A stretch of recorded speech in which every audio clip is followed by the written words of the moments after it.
Aşk yüreğimde oynap yanırdı derdimeni. Belek beleğimi bağlap şarkına sardı beni. Haridar gözü bilen kim gelip gördü beni. Hicran yağmur yakıp beni. Hayalim fikre dönüp aklımı yel aparıp, ol hayrat meydanından men garip kalım arap. Aşk hancarın çekip hicran yüreğim yarap. Elime destan edip beni.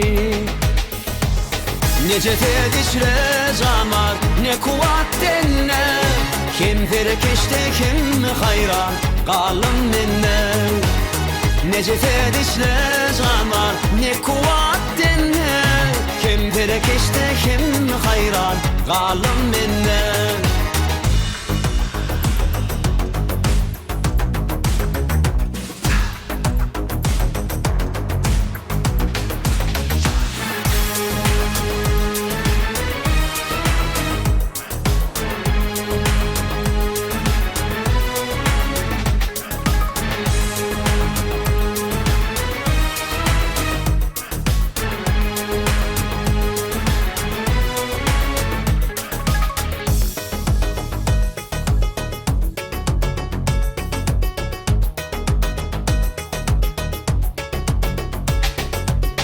Bırakmala duş oldum gam gücüm etti belirdi.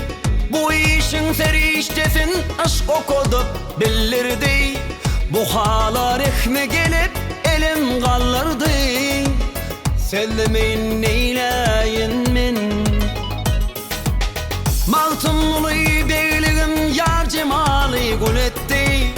Vasalımı yedin derek mümtilli bilbil etti.